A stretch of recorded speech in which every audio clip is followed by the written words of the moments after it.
What's going on, guys? USMNT forward here. And the USMNT got the job done against Honduras in freezing temperatures in Minnesota. 3-0 was the final score. Christian Pulisic, Weston McKennie, and Walker Zimmerman got on the score sheet in what was a really must-win game for us in this qualifying round. If we dropped points in this one, we would have been in really dangerous territory going into that final window of World Cup qualifiers, having to face Mexico at the Azteca, Panama at home, and then Costa Rica away, which is a place where we struggled previously. And now, after this 3-0 win against Honduras, basically, in most scenarios, all we need to do is just get a win and a draw. 3 points should do it. 4 points would pretty much automatically secure qualification to the 2022 FIFA World Cup. So let's just get right into the breakdown of the game, some thoughts that I had just watching this on my TV. I said in the preview of this game, Honduras was going to sit back, and it was imperative that we score the first goal early on. And we did absolutely just that, thanks to set pieces. Going into this game, we did not score a single goal off of a set piece in all of World Cup qualifying. Tonight, all 3 of our goals came off of a set piece, and most of that is really thanks to the service of Kellen Acosta. That man was absolutely class last night. He was playing in balls like prime Andrea Pirlo. Like, it was refreshing to see. In the last few games, we've had Christian Pulisic taking those corners, taking those free kicks, and so many times he just was not able to beat the first man on any of the corners or free kicks. It was really refreshing to see an actual dead ball specialist over the ball, and good things happen. We have 2 tall ass center backs. We have, in my opinion, one of the best headers in the world of the ball in Weston McKennie. And when you get good service, we score, and we saw that last night. 3 goals. They couldn't keep up with our height there in the box. And I mean, granted, this was a Honduras team that is already facing elimination. They're already eliminated, right? And there's been so many things in the press saying that the coaches and the players have given up. There was a quote in the press. I don't remember the exact wording of it, but basically the Honduras coaches basically just said, why are we even here? Why are we risking our health of their players to play this game when we're already eliminated? And actually, a few of their players were treated for hypothermia and frostbite, so you never like to see that.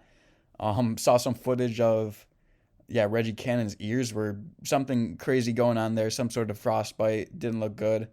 And a lot of the players on social media after were like, please don't make us play in that again. Like, jokingly, but also serious at USA Soccer. Because like deep down they were pissed about that, right? But thankful we could come away with a 3-0 win.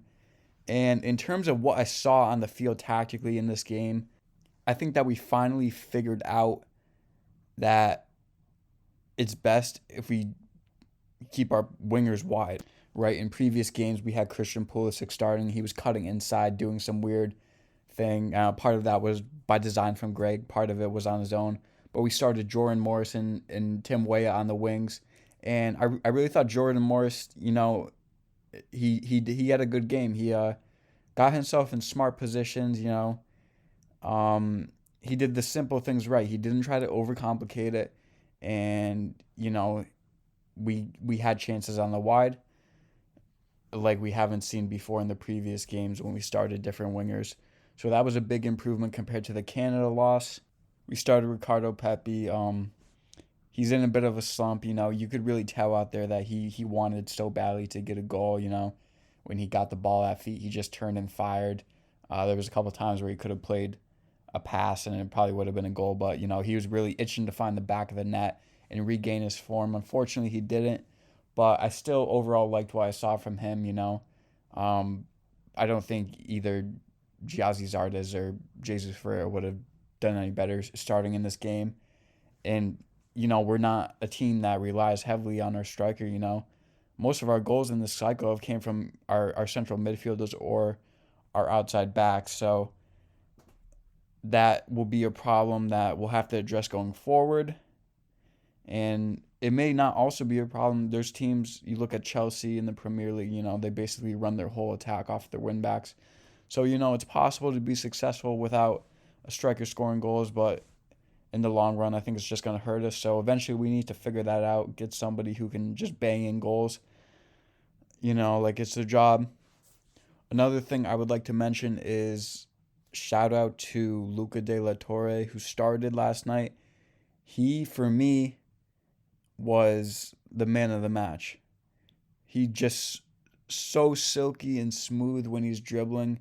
He almost reminded me of a less explosive, like informed Christian Pulisic. The way he just glides on the ball. He got out of tight spaces. I don't think he made one mistake. He was taking on players. He didn't lose any duels. He literally had almost a perfect game.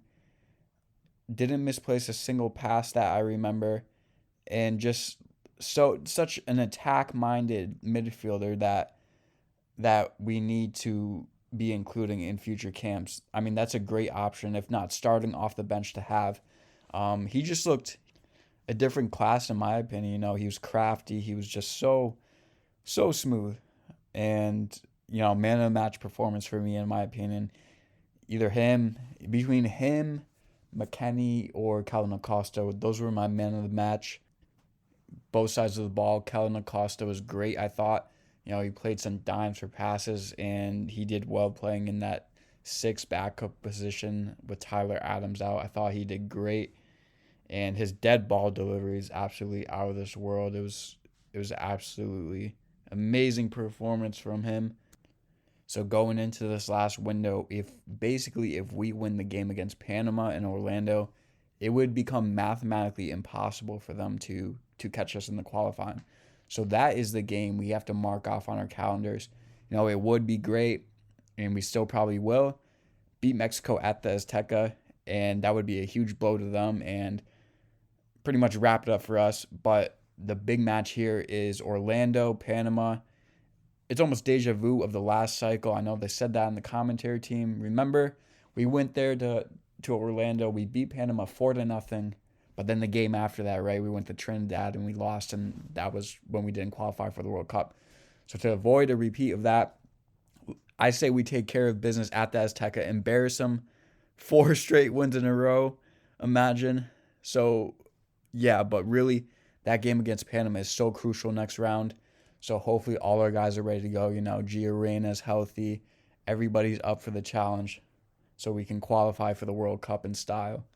One last thing I would like to say, because this game was extraordinary, is just talk about the conditions. How crazy was that, guys? Like, players wearing, gear you would not normally wear on a soccer pitch. Matt Turner with his heating quarterback pad. That was so insane. And massive respect to all the fans who came out for that game. That is insane. I could never do that. I've been following U.S. soccer for probably 12 to 13 years now, maybe 14 years, I would say, actually. And, you cannot pay me enough to go to a game in those conditions. It's one thing the players are playing, they're moving around, and they were still getting, beat up for it. But the fans, you're sitting more still. I mean, you're moving around, granted, but you're still more still. That is just absolutely amazing. Another funny thing that you got to mention is Greg taking photos with the fans during the game. A lot of people were outraged at that, but, people always find something to get mad about. I thought it was funny as hell. We were up 3-0, so, why not, just reward the fans for coming out there, showing your appreciation for them. So I thought that was just a non-issue. Anyways, 3-0 win, convincing win. End the window on a high note. Now we got to wait, a month and 2 weeks for Mexico at the Azteca, so I'll be ready for that, guys. We'll be back with videos once we get closer. If you like this video, please remember to subscribe and like this video, share it, and see you guys in March.